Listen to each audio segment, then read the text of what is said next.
Anxiety doesn't knock. It invades. One moment you're still. The next your chest is burning. Your pulse is sprinting. And your thoughts explode like an army gone rogue. And the cruel truth, nothing outside caused it. No fight, no danger. No enemy in sight, yet your body acts like it's on the battlefield.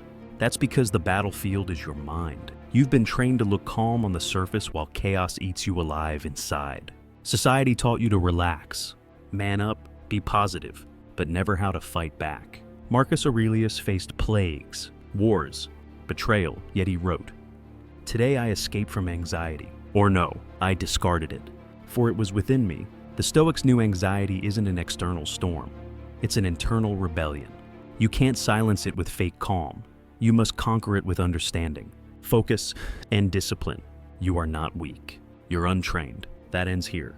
You ever notice how your mind attacks you at rest? You're not running. You're not in danger. But suddenly it's like your thoughts turn into knives. That's the nature of an undisciplined mind. It creates enemies when none exist. Seneca said, "We suffer more in imagination than in reality." The Stoics saw this centuries before neuroscience proved it. Your brain doesn't know the difference between thought and threat. So every fearful image, every what-if scenario triggers the same chemical storm. That's why your heart races over a message left on read or a memory from last week. Your system thinks it's war, but here's the truth. Anxiety isn't proof of weakness. It's proof of power, misdirected. You've given your imagination free rein with no commander. From now on, you become that commander. You don't beg your mind to calm down. You train it. You discipline it, because an untrained mind will always find new ways to sabotage peace. When anxiety hits, most people run, they scroll, they drink, they distract. They try to escape the storm instead of facing it. But here's what every Stoic warrior understood. You can't outrun what lives inside your skull. Marcus Aurelius said, "You have power over your mind, not outside events. Realize this, and you will find strength." That's the first law. Stand still in the storm. When your chest tightens, when panic claws at you, don't move, don't fight. Observe. You are not the noise in your head. You are the awareness watching it. The Stoics called this the art of detachment, seeing emotion without becoming it. The storm may rage, but the center can remain calm. That's your job, to become the eye of your own hurricane. Every second you resist the urge to react, you're building inner muscle. The stillness you create isn't weakness, it's command. And that's the kind of control most people never experience because they never stop long enough to find it. You don't train calm in comfort.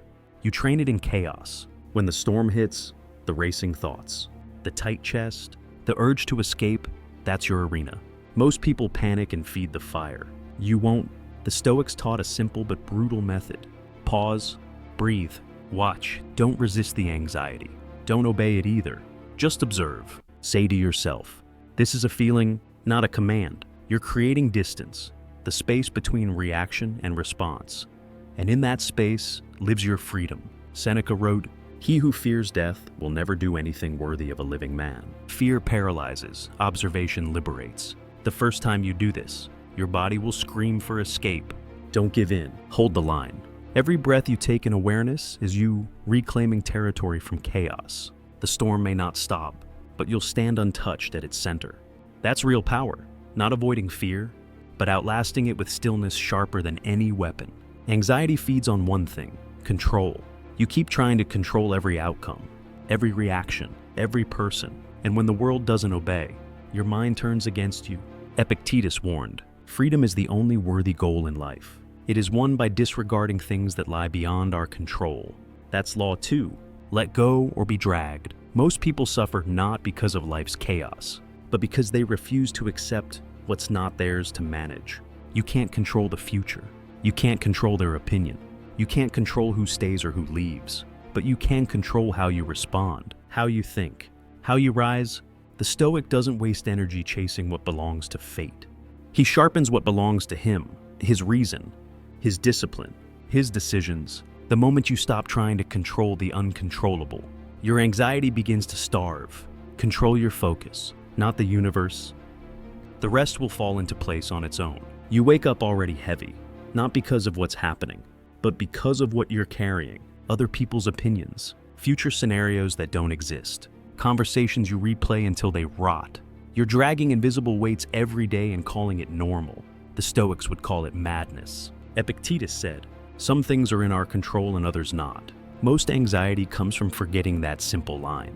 You spend hours trying to fix things that don't belong to you. You want people to understand you, outcomes to favor you, life to reward you on your timeline. But the world doesn't negotiate with your expectations. You either accept that, or you suffer. Letting go isn't weakness, it's mental efficiency. It's deleting every useless thought that drains your energy. You can't fight every battle. You must choose, because every moment wasted on what you can't change steals from what you can. Discipline starts with subtraction. Letting go is not passive. It's a skill forged in awareness. Marcus Aurelius began his mornings reminding himself, "You may not control the events around you, but you can control how you meet them." That's the daily drill. You wake and you pre-decide your calm. When someone ghosts you, that's not your burden. When plans collapse, that's not your failure. You focus on what's left, your reaction, your effort, your composure. Every time you refuse to chase what's out of reach, you reclaim energy. Every time you stop arguing with reality, you gain strength. The Stoics called this amor fati, love of fate. Not resignation, but mastery. You don't fight the current, you steer within it. Let life flow and adjust your sails. That's how you dominate chaos, by refusing to drown in it. Your peace becomes armor, not luxury. The modern world calls it detachment. The ancients called it wisdom. You'll feel it the moment you stop forcing outcomes and start controlling yourself. The modern mind is starving, not from lack of food, but from constant noise. Every beep, every scroll, every headline hijacks your nervous system. You wake up, grab your phone, and before your feet hit the floor, you've surrendered your peace. Marcus Aurelius warned, "Nowhere can man find a quieter or more untroubled retreat than in his own soul." That's Law 3. Build quiet rituals in a loud world. Peace isn't found, it's built through boundaries. The Stoics didn't wait for calm, they created it. Every morning, they journaled, reflected, breathed. Not because they had time, because they made time. You can't think clearly if your mind is always reacting. You can't command your emotions if you're enslaved by notifications. Stillness isn't luxury, it's training. Every quiet ritual is a rebellion against chaos. You're not escaping the world, you're reclaiming yourself from it. Because if you don't rule your attention, something else will, don't stumble into peace. You schedule it like a soldier preparing for battle. Your first minutes each morning decide who owns your mind. You or the world. The Stoics began their days with reflection, not scrolling, not reacting. Marcus wrote his meditations before dawn, preparing his spirit for chaos. You do the same. 10 minutes, no phone, no noise, just breath, stillness, awareness. You write what matters, what you can control, what you must let go. This is your mental armor, Seneca said. No man is more unhappy than he who never faces adversity, for he is not permitted to prove himself. That's what silence does. It lets you face yourself before the world does. Throughout the day, rest set, step outside, breathe, observe the wind. Remind yourself, I am not my stress. The mind must be trained to return home. Because if you don't retreat inward daily, the world will drag you outward endlessly. Stillness isn't escape, it's command. The Stoics didn't seek peace through escape, they forged it through structure. Your rituals are not hobbies, they're shields. You can't expect a calm mind if you live in constant reaction. Build discipline through rhythm, morning silence, midday reset, night reflection. 3 anchors that stabilize your mind when life pulls hard. Epictetus advised, first say to yourself what you would be, and then do what you have to do. That's the essence of a ritual, repetition guided by purpose. You don't journal because it's trendy. You do it because it trains your focus. You don't breathe because it's spiritual. You do it because it resets your system to respond, not react. You're reprogramming your nervous system to obey you. Not the noise. Every small act of control compounds into strength. Miss a ritual and you'll feel the difference. Your reactions sharper, your patience thinner. Keep it and you become unshakable. That's Stoic living in a modern world. Every outburst, every panic, every overthinking spiral, it all begins with reaction. Something happens, and before your reason even wakes up, your emotions have already declared war. The Stoics saw this trap clearly. Epictetus said, "It's not what happens to you, but how you react to it that matters." Law 4 is simple but brutal. Choose stillness over reaction. Your mind has been conditioned to respond instantly to messages, emotions, triggers, but instant reactions are how you lose power. Stillness is how you reclaim it. Every pause is a battlefield where impulse and reason fight for control. When you feel anger rise, when anxiety spikes, you breathe, you count to 3. You ask, is this reaction serving me or enslaving me? That single moment of awareness separates the weak from the wise. You can't always control the world, but you can always control your state, and in that control lies unshakable strength. Stillness isn't natural, it's trained. The mind's default is reaction. Centuries of survival have wired you to fight, flee, or freeze at the first sign of discomfort. But Stoicism is the art of rewiring that instinct. When chaos strikes, the average person loses themselves in emotion. The Stoic watches. Seneca wrote, "The greatest remedy for anger is delay. That delay is your weapon. You pause, you breathe, you step back, not to suppress emotion, but to master it. Picture your mind like a battlefield. Every trigger is an ambush. If you rush in blind, you die. If you stop, observe, assess, you win. Each time you resist reacting, you reinforce self-control. Each time you stay calm when provoked, your mind grows sharper. This is emotional weight training, uncomfortable at first, powerful over time. The modern world rewards reactivity. The Stoic world rewards restraint. Your job is to unlearn impulse and replace it with intention.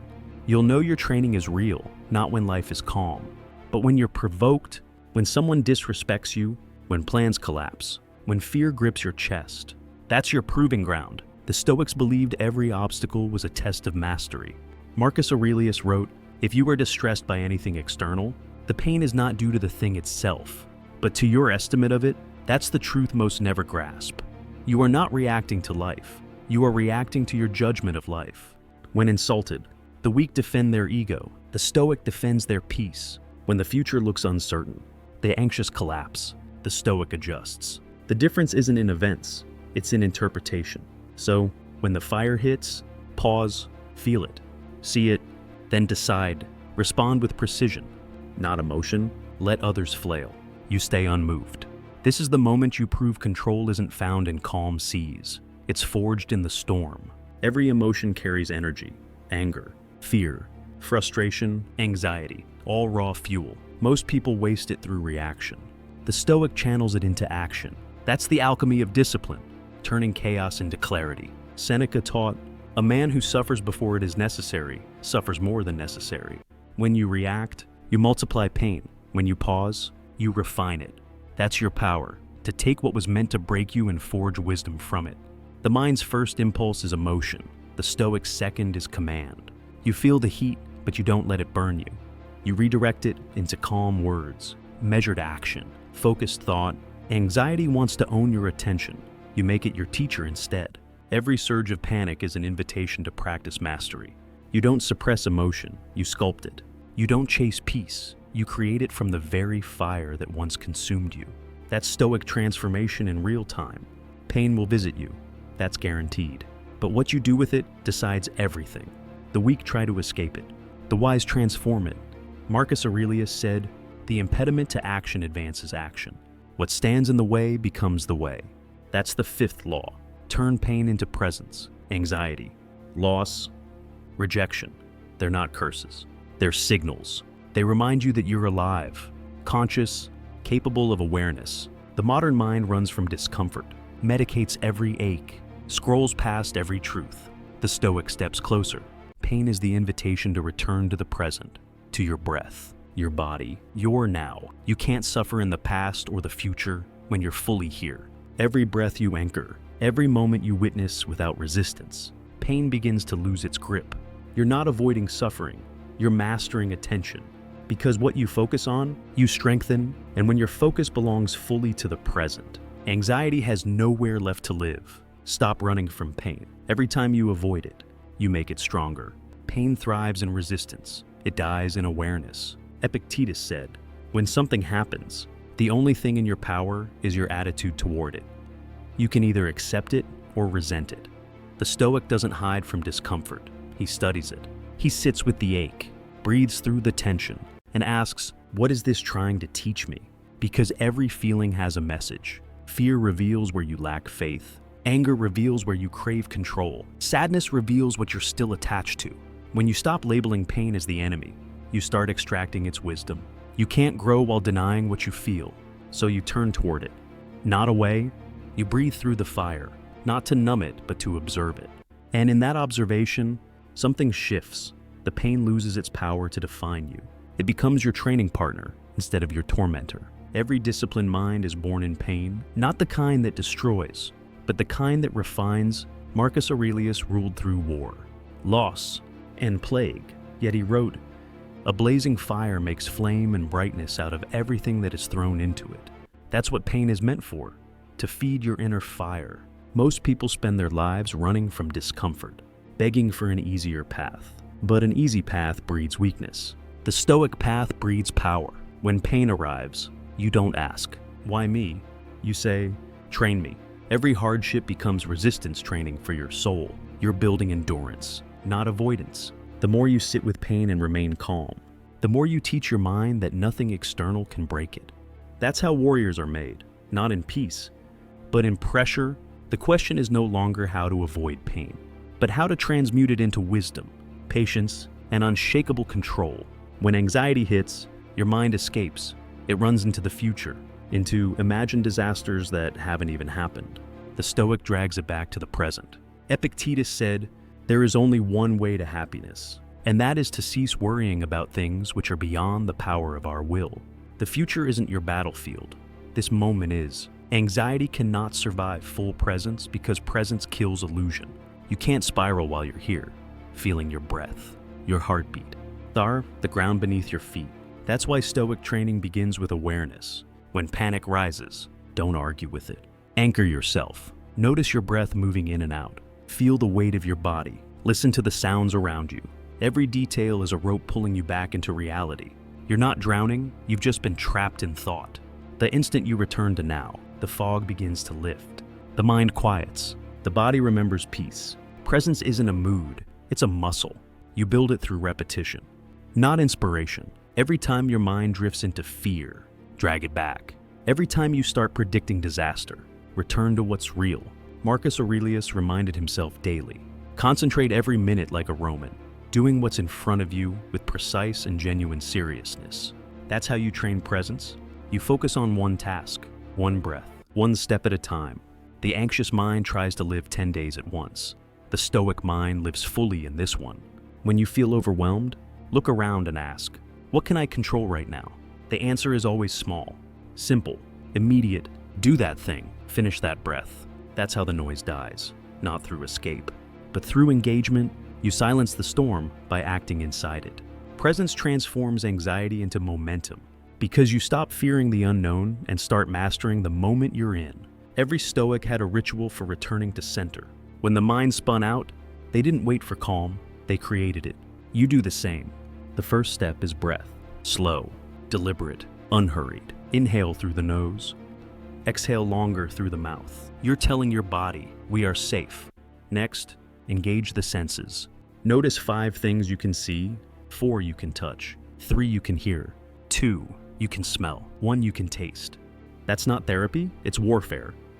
You're pulling your awareness out of imagination and back into command. Marcus Aurelius did this in chaos. You can do it in traffic, in meetings, in panic. Then, the third step, remind yourself what's real. Speak the truth aloud. I'm here. I'm breathing. This will pass. Epictetus said, circumstances don't make the man. They only reveal him. Each time you ground yourself, you reveal mastery. Presence isn't escape. It's proof you control the one thing that matters. Your mind, you can't be broken by what you fully face. Anxiety thrives in avoidance. The Stoic faces everything. When you stay present in pain, the fear dissolves. Seneca said, we are more often frightened than hurt, and we suffer more from imagination than from reality. Every time you stay grounded, you strip imagination of its poison. You start to see clearly. The fear isn't in the world, it's in your interpretation of it. Presence gives you precision. You stop drowning in vague emotion and start identifying what's actually wrong. That's resilience, the ability to stay rational while others drown in reaction. The mind trained in presence doesn't crumble, it adapts. It doesn't beg for calm, it creates it. The moment you master being here, anxiety loses its weapon because you've denied it its favorite battlefield. The future, nothing can break a person who refuses to leave the moment they're in. That's what makes a Stoic unshakable. When you master the 5 laws, something powerful happens. Your mind becomes command, not chaos. Marcus Aurelius didn't rule Rome because he sought control over others. He ruled because he conquered himself. You have power over your mind, not outside events. Realize this, and you will find strength. That's the essence of the Stoic system. You don't chase peace, you command it. You don't pray for easier days, you sharpen the mind that meets them. The command mind is built on 5 pillars: stillness in the storm, surrender of control, sacred rituals, deliberate calm, and presence through pain. Together, they form your internal empire. Anxiety thrives in disorder. Discipline restores order. The command mind isn't emotionless, it's precise. It feels deeply but stays unmoved. The world can roar. People can betray. Plans can burn. And still, you stand firm. Because the war inside has already been won. That's real Stoic power. You don't wake up with mastery. You train it. The command mind isn't gifted. It's built through repetition under pressure. Every thought is a rep. Every challenge is a set. The Stoics understood this better than modern psychology. Strength isn't built in comfort. It's forged in adversity. Epictetus said, "Difficulties show what men are." So here's how you build it. You start by observing. Catch every anxious thought before it takes root. Label it. Don't merge with it. Then, choose your response. No matter how small, that decision is your power. The next level is consistency. You practice the laws every single day. Morning silence, letting go, breathing before reacting, grounding before spiraling. You're not just calming anxiety, you're rewiring your brain for command. The more you practice, the shorter your reaction time, the steadier your presence. The command mind isn't born in you, it's carved by your discipline. Thought by thought, breath by breath, the mind obeys what it repeats. So if you want command, you must train daily like a warrior sharpening a blade. The Stoics had no apps, no therapy journals, no dopamine detox trends, just discipline. Marcus Aurelius wrote his reflections at dawn, not for praise, but to prepare for battle. You must do the same. Every morning, remind yourself, today I will face interference, arrogance, deceit, ingratitude, jealousy, and selfishness. You pre-arm your mind against chaos. Then, midday, pause, breathe, reset your posture, your thoughts, your tone. Remind yourself, I'm in control of how I move. At night, review, where did I lose patience? Where did I stay composed? This is not self-criticism, it's strategy. Each reflection forges awareness, and awareness breeds strength. Discipline dies without structure, but structure turns ordinary people into forces of nature. The command mind is not emotional suppression, it's emotional precision. You feel everything, but act on nothing until it's filtered through reason. When discipline becomes habit, anxiety loses its grip. What once made you tremble now becomes training weight. The mind that once obeyed fear begins to issue commands. Marcus Aurelius wrote, "If you are pained by any external thing, it is not this thing that disturbs you, but your judgment about it. Every Stoic law trains that judgment. Stillness builds focus. Letting go builds clarity. Rituals build rhythm. Presence builds awareness. And all of it adds up to authority, not over others, but over yourself. That's where real confidence comes from. You stop waiting for circumstances to calm down because you realize the storm was never out there. It was always in you. And now, you're the one steering it. The command mind doesn't panic. It assesses, it doesn't overthink, it acts. Anxiety isn't your enemy anymore. It's your reminder that power lives in perception. You've just learned to look through a different lens, the lens of mastery. Not fear. Every stressful moment in your day, every argument, delay, rejection, or plan gone wrong is not punishment. It's practice. The Stoics treated daily life as a gym for the soul. Epictetus told his students, don't explain your philosophy, embody it. That's your rule now. Don't quote Stoicism, live it in traffic, in failure, in frustration. When someone insults you, that's your cue to master restraint. When plans collapse, that's your lesson in adaptation. When fear rises, that's your test of presence. Each difficulty becomes a drill sharpening your composure. The undisciplined mind seeks comfort. The Stoic mind seeks challenge. Because it knows the only way to mastery is through friction.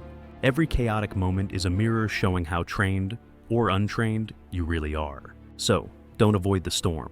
Step into it with purpose. Every test that once triggered panic now forges patience. Every trial that once weakened you now proves your strength. Most people run from resistance. The Stoic runs toward it. Marcus Aurelius said, "The obstacle is the way." The warrior mind understands this truth. Life's resistance isn't punishment. It's refinement. Every rejection is a weight that strengthens your endurance. Every delay is training for patience. Every betrayal is a test of emotional control. You're not cursed when life gets hard. You're being calibrated. Anxiety comes when you wish the path were easier. Discipline comes when you use the difficulty as fuel. The Stoic warrior doesn't pray for fewer problems. He prays for a sharper mind. The world is chaotic. That's the constant. What changes is you. Every time you respond with reason instead of panic, calm instead of anger, action instead of fear, you build an inner power that no circumstance can shake. Life becomes a sparring partner, not an enemy. You stop surviving and start leading, not others, but yourself. The most powerful person in any room isn't the loudest, it's the calmest. Stoic composure is silent dominance. It unsettles chaos because it refuses to participate in it. Epictetus said, "Any person capable of angering you becomes your master." He can anger you only when you permit yourself to be disturbed by him. That's the key. Control your reaction, and you control the power dynamic. The modern world rewards noise, drama, speed. The Stoic rewards stillness, clarity, restraint. When others argue, you observe. When others panic, you breathe. When others chase validation, you stay grounded in purpose. That composure intimidates insecurity and confuses chaos. People can't manipulate a man who cannot be provoked. This isn't weakness, it's ultimate control. Your calm becomes command, your silence becomes strength, and your discipline becomes authority. Remember this: the one who controls his emotions controls the entire situation, even if he speaks no words at all. Real leadership isn't declared, it's demonstrated. You don't need titles, followers, or approval. You need presence. Marcus Aurelius ruled an empire not through intimidation, but through steadiness. He wrote, "Waste no more time arguing about what a good man should be. Be one." The Stoic leader doesn't control people. He controls himself so deeply that others align to his calm. In a world of panic, composure becomes magnetic. When you stay centered while everyone else reacts, you radiate authority. People trust what they cannot shake. That's why your silence holds more weight than most people's speeches. You don't have to prove power. You embody it. The more chaos rises, the more still you become. That stillness is leadership. It teaches by example. It commands without force. It earns loyalty without asking.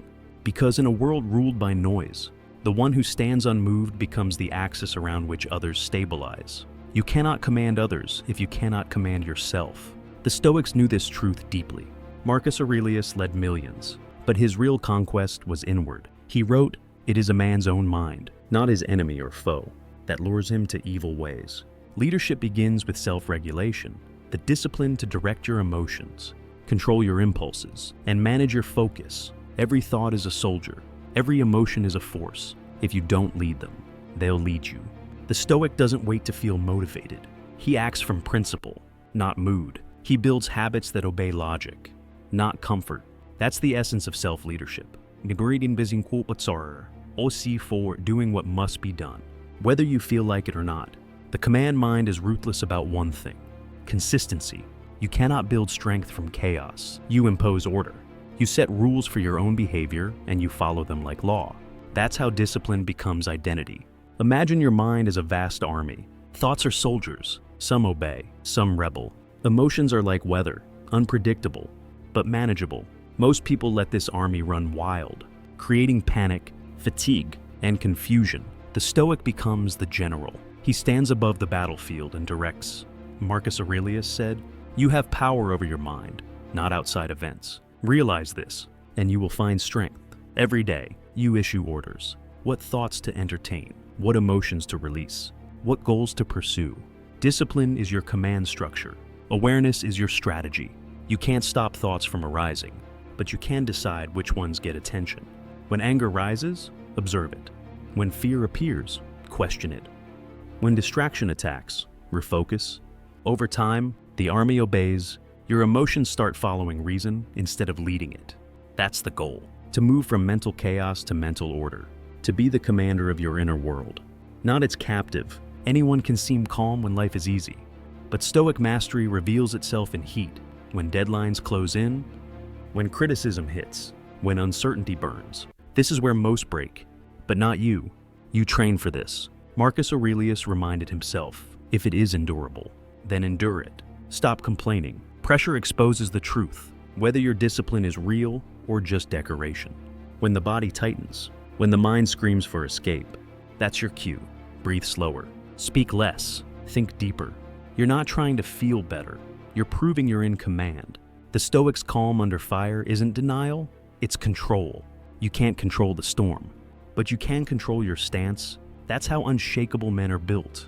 Not by avoiding weight, but by holding it longer than others can. Every crisis you face is a live exercise in composure. Stay grounded while the world trembles, and you become the axis that everything unstable starts to revolve around. When you master your mind, you stop chasing peace. It starts following you. The paradox of Stoicism is this. Control leads to freedom. You discipline your thoughts not to become rigid, but to become unbreakable. Seneca said, "He who is brave is free." Discipline and courage are the same path. You face discomfort, confront fear, and remain unmoved. And that endurance frees you from everything external. Opinions, failures, rejection, even chaos itself. The modern world tells you freedom means doing whatever you want. The Stoics teach that true freedom means being untouched by what you don't control.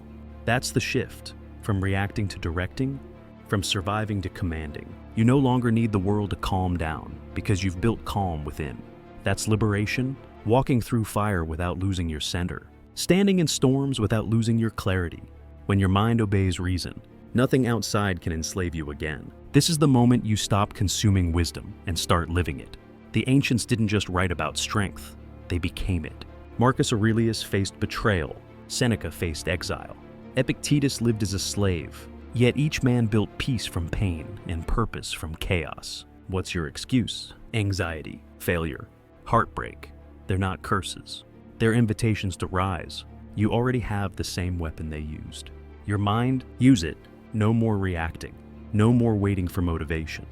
No more giving your emotions the keys to your peace. From this moment forward, you train, you watch your thoughts, you discipline your reactions, you build rituals, you command presence, you act as if the Stoics themselves were watching, because the battle isn't out there, it's in here. The only enemy left is weakness, and the only cure is will. The world won't calm down, so you must become the calm that conquers the world.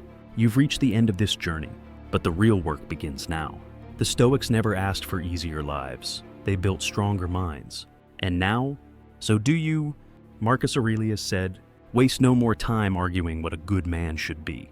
Be one, that's your command. No more searching for peace. Be peace. No more waiting for control. Embody control. Every breath is a chance to return to mastery. Every thought is a chance to train discipline. Every challenge is a chance to prove your strength. You're not at war with anxiety anymore. You've turned it into your instructor. You've stopped being a prisoner of thought and become the architect of your mind. Say this with me. I am not the storm. I am the stillness within it. I am not my fear. I am its master. I am no longer reacting. I am commanding. The world will keep shaking, but you'll remain unshaken. The calm, the clarity, the command, forever. Before you scroll away, stop for a second. Don't just listen to this. Live it. Change doesn't happen because you watched another video. It happens when you decide this moment is the line you'll never cross again. Discipline isn't a theory, it's action. So take one. Close this video, look in the mirror, and commit to mastering yourself. You've got the blueprint, now build the person you were meant to be. Drop your thoughts in the comments. I read everyone. Tell me what hit you hardest, what truth you're claiming today. And if this message woke something inside you, share it with someone who needs to hear it too. Remember, warriors aren't born, they're trained. Every day is another rep, every thought, another chance to lead yourself. Thanks for listening, my friends. This is Momentum Mindset, where we don't chase motivation. We build it. Now get up, train your mind, live disciplined, and I'll see you in the next one.